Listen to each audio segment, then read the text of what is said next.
បានកាមេរ៉ា Oh my god ហើយកាមេរ៉ាដែលខ្ញុំចង់បានហ្នឹងគឺ Insta360 Luna Ultra asset ដែលខ្ញុំចង់បានហ្នឹងគឺជា Creator Bundle Oh my god I'm so in love with that ចង់និយាយថាកាមេរ៉ាហ្នឹងវាលយមកសុំវា screen វា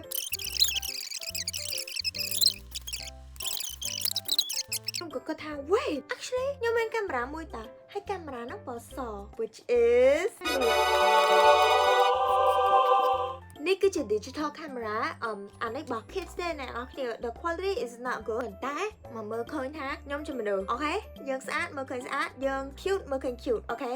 តែចង់និយាយថាកាមេរ៉ាហ្នឹងខ្ញុំត្រូវបានទុកចោលតាំងពីខ្ញុំរៀនទី12ខ្ញុំទិញមកដោយសារទី12ហ្នឹងពេលហ្នឹងសាលាខ្ញុំមិនឲ្យប្រើទូរស័ព្ទអញ្ចឹងទៅខ្ញុំទិញកាមេរ៉ានេះមកថតលេងនៅក្នុងថ្នាក់លេងទុកជា memory អីចឹងទៅយ៉ាពេលហ្នឹងគេពងរបីអា kids camera ផងត្រូវតក់ហើយស្អាតទៀតតាំងពីខ្ញុំទិញកាមេរ៉ាមកខ្ញុំប្រើវាតែក្នុងទី12ទេហើយបន្ទាប់ពីហ្នឹងមកខ្ញុំអាចប្រើវាសោះហ្មងតែដោយសារចេញក្រៅហើយប្រើទូរស័ព្ទបានធម្មតាមកសកលប្រើទូរស័ព្ទបានធម្មតាប៉ុន្តែខ្ញុំគិតថាឥឡូវសាក vlog នៅក្នុងកាមេរ៉ាហ្នឹងមើលលយមើលទៅហូប quality ហូបវាបានប៉ុណ្ណេះទេឧទាហរណ៍រូបដែលខ្ញុំថតជាមួយពួកម៉ាក់ខ្ញុំបានខ្ញុំមើលតែយើងស្អាតឯងជឿឯងជឿខ្ញុំទៅអូខេអញ្ចឹងខ្ញុំនឹងធ្វើ vlog ចេញពីកាមេរ៉ាមួយហ្នឹងឲ្យអ្នកទាំងអស់គ្នាមើលសំខាន់កាមេរ៉ាហ្នឹងវាមានកាមេរ៉ា2កាមេរ៉ាហ្នឹងមានកាមេរ៉ា2មានកាមេរ៉ាពីមុខហើយមានកាមេរ៉ានៅក្នុងនេះទៀតបានន័យថាយើងអាច selfie បានឥឡូវខ្ញុំសាក់ថតរូបឲ្យអ្នកគ្នាមើលស្អាតដល់ចប់មុខខ្ញុំនេះឃើញអត់ Nice ខ្ញុំនឹងយកអ្នកទាំងអស់គ្នាទៅសាលាជាមួយខ្ញុំតាមរយៈកាមេរ៉ាមួយនេះឈប់អ្នកទាំងអស់គ្នាអត់ឆ្ងល់ពីខ្ញុំទេមែនថាពេលដែលខ្ញុំនៅផ្ទះម៉ោងហ្នឹងខ្ញុំរវល់ធ្វើអីអត់ឬក៏ម៉ោងហ្នឹងខ្ញុំកេងជិតទូរស័ព្ទអូ TikTok អញ្ចឹងនៅក្នុងវីដេអូហ្នឹងមិនមែនមានតែសកម្មភាពថ្ងៃស្អែកទេគឺមានសកម្មភាពយប់ហ្នឹងដែរអញ្ចឹង see you នៅក្នុងកាមេរ៉ា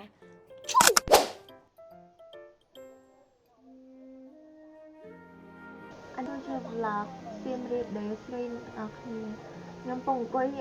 មើលវាឡើងចាក់បានតែក្បាលទៅគេហើយនឹងឥឡូវហ្នឹងដល់កន្លែងខ្ញុំញ៉ាំ breakfast ហើយខ្ញុំចង់ប្រាប់អ្នកទាំងអស់គ្នាថាខ្ញុំនិយាយច្រើនសាហាវអានេះត្រាហ្វ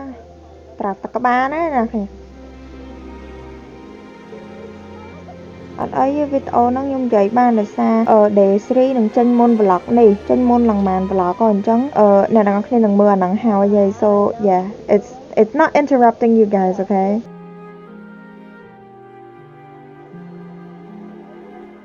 24 hours later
វីដេអូដើម្បីថតស្អាតតែនេះជំរាបលាគ្រាណា